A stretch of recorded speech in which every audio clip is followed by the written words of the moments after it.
is Tuesday, September 23rd, which means we're all heavily awaiting the release of the SEC schedule for the 2026 season, which comes out tonight. The thing is, if you're watching this video, you might not have to wait but a couple of more seconds, because on Twitter today, it seems that Tennessee's 2026 SEC schedule may have gotten leaked.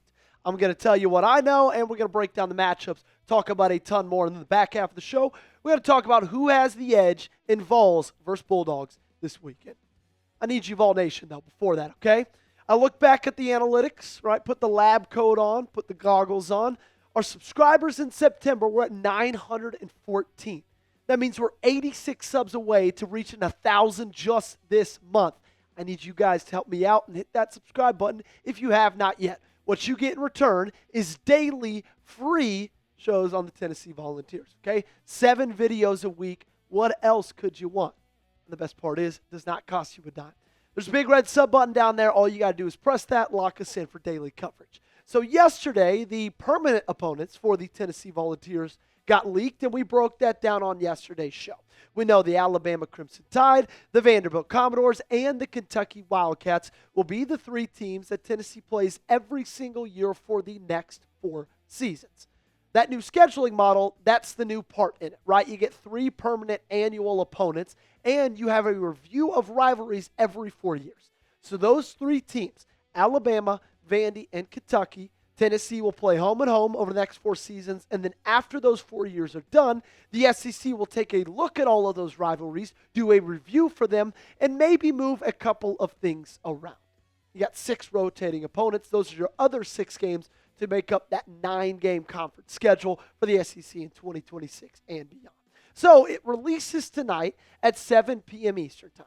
They're going to do a big thing on SEC Network. It's going to be a lot of fun. I'm going to be tuned in. I'm going to be locked in. But the main man, Russell Smith, who is a Fox Sports radio host in Knoxville, he did a little bit of investigative journalism. He put together a couple of the pieces that he's seen on social media from other sources across the SEC, and he was able to piece together and release what he thinks and what he believes is the 2026 SEC schedule for the Vols. So let's start with the home matchup, starting off strong. And these are in no particular order. This is just who you're playing. Texas Longhorns. That one's going to be an absolute blast. The LSU Tigers are scheduled to come into Knoxville in 2026 as well. Another Tiger heads into Neyland Stadium. That is the Auburn Tigers in 2026. Alabama will be your rotating opponent, obviously your annual opponent.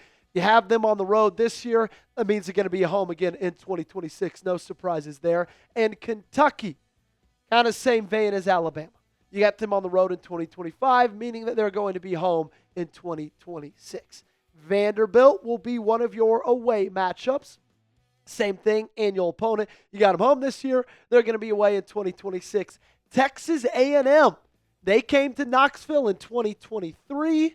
You go to Texas A&M in 2026. Get to play at Kyle Field for, I believe, the first time since that 2016 game. Josh Dobbs, Alvin Kamara, electric environment, electric ball game. Unfortunately, you lost that one in overtime. This one's going to bring back some bad memories. You will be going on the road to take on the Arkansas Razorbacks in 2026. I was at that game last season in Donald W. Reynolds Stadium. It's just a quick 4.5-hour drive from Dallas, Texas. Me and my wife made the trip, and let's just say we were pretty bummed that we ended up making that trip. You get the chance to exercise those demons. Probably going to be facing a new head coach, new regime in Fayetteville. And then you go on the road, South Carolina, and you get to play in Williams-Brice. Same place that you lost on the road devastatingly in 2022. However, you got a chance to exercise those demons as well in 2026. I got a couple of takeaways from the schedule leak. Number 1, guys, the home matchups are a ton of fun. And Gage, can you put those 5 up on the screen again, if you will? I mean, they're going to be a blast. What more could you want as a season ticket holder? What more could you want as a student? What more could you want as a fan than getting to see Texas, LSU, and Alabama come into Neyland Stadium? A lot of those teams, as in Texas and LSU, rarely ever come there. I actually don't even know if Texas has ever been. Probably should have done that research before. They probably have, if I had to take a guess, but still, very, very rare matchups there. And that is going to be so much fun. Cannot wait to play LSU as well. Me and my buddies, senior year of college, made that trip to Death Valley for that game on the road, meaning you're going to be on the road to LSU in 2028. And that's where I'm going to go to next, because that away schedule is really, really tough in 2028. All of those home teams, you're going to play on the road in just 2 years. That means Texas on the road. You got to go to Darrell K. Royal. LSU, that's going to be a road game. Auburn, that's going to be a road game. Like, guys, those are not going to be some easy opponents in 2028. What that does mean, if you want to look at the silver lining, if you want to look at it in a little bit of a positive light, you got some fun games to go to as a fan. If you've never been to any of those places, you got a chance to do so in 2028. My last takeaway, man, this 9-game schedule I think is going to be a ton of fun. I'm really, really excited that this is going to be implemented in the SEC. Look, I get it. It just means one more tough game. It means one more possible loss. But at the end of the day, it just means one more game of watching your team play a really, really good opponent. One more game of watching your team play a really, really meaningful matchup. And to that, I'm excited. If we get more Tennessee, Texas, if we get more Tennessee, LSU, if we get more Tennessee, Auburn, Tennessee, A&M, I'm never going to complain about that. I like watching football. I like watching the Vols. I love the SEC. All three of those things combine perfectly with the 2026 brand new scheduling model. You tell me down below, which game are you looking forward to the most? You let me know down below in the comment section. I think I'm looking forward to the most Texas at home in 2026. While you're down in that comment section, you'll see this link, chatsports.com/UT hoodie. It's going to take you to this hoodie right there, which you can get for yourself for just $22. $22, guys. That's all it's going to cost you. You could go to Walmart and you would find something half this cool for double the price. $22. That's it. Chatsports.com/UT hoodie, $33 off. If you go down in the comment section, if you go in the description, you'll find this link. Just click on it, put in your information, where to ship it, how you're paying, bada bing, bada boom, 3 to 5 days later. It's at your doorstep. Even maybe in time, if you get it today, to wear it if you're making the road trip to Starkville on Saturday. So who has the edge? That's how we're going to round out this show. What I'm going to do is I'm going to go position group by position group on each side of the football, and I'm going to tell you which side this matchup favors. We're going to start with the head coach. I think it favors Tennessee, okay? I think that Josh Heupel is probably a top 3 to 5 coach in the SEC. I think Kirby Smart's above him. Steve Sarkisian is a coin flip. Brian Kelly, probably a coin flip as well. Like, guys, I think Josh Heupel is right up there. 40 wins as a head coach.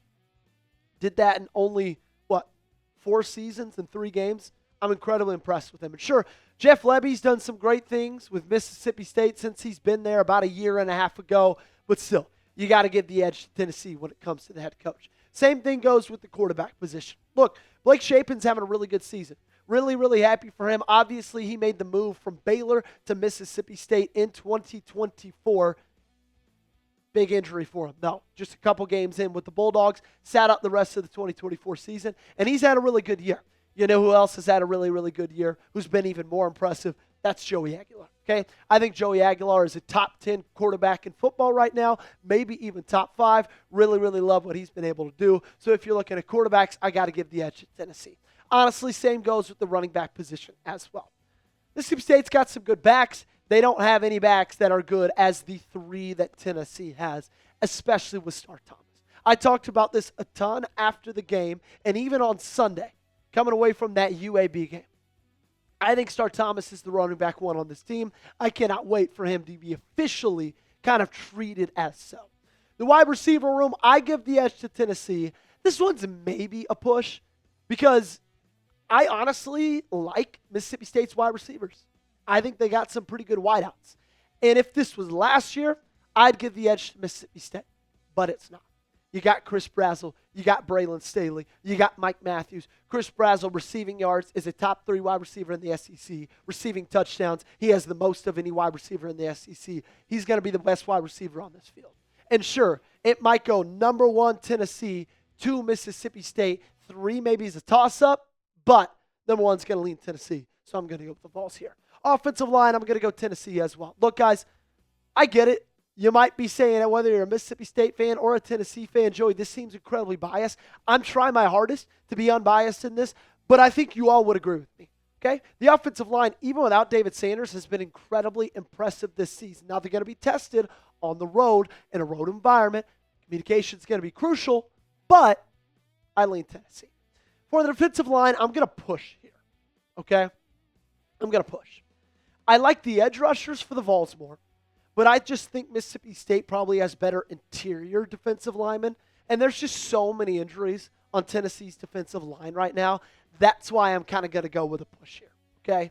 Once David Hobbs comes back, once Jackson Moy is back and fully healthy, then maybe I would lead Tennessee. But with those guys out, I'm going to go push. Linebacker room, I'm going to go the Vols. I'll just give you I'm going to give you a secret right now. If we do these for the rest of the season, I'm going to go Tennessee every single time in linebacker position because I believe Tennessee has the best linebackers in the country. Quarterbacks, I'm going to go Mississippi State here, okay? If Ricky Gibson were playing, if Jermod McCoy were playing, I would not even hesitate to put the Vols on here, but they're not. And again, I love Colton Hood. He's probably been the best surprise for any Tennessee player in 2025. That's even including guys like Chris Brazzell and Joey Aguilar. He's been phenomenal.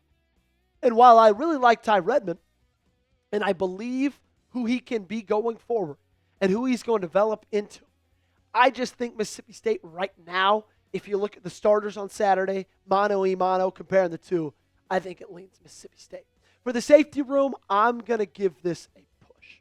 I think with Isaac Smith that Mississippi State probably has the best safety on the field, but they're number 2 and number 3 guys. If you're saying the 2 and 3 best, I'd give the edge to Tennessee there. And so because of that, I think that's going to be a push. Look, Tennessee safeties, they've got to take a big step up. I did not think they were very good against Georgia in coverage, in pursuit of the run. I thought they took bad angles.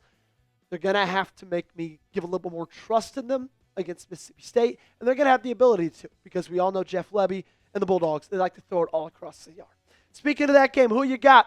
Tennessee or Mississippi State? Give me a TEN if you're rocking with the Vols, MSU if you're rocking with the Bulldogs. That's going to do it for today's show. Make sure you got me on Twitter, TikTok, and Instagram. I've been ramping up the TikTok, right? Joey_Vols. That's where you'll find me. Only talk Vols there. Make sure you're subscribed to the channel. That's all we're going to say before we get on out of here. Sub button or else, if you want to lock us in, daily videos, all 100% free right here on Tennessee Football Talk.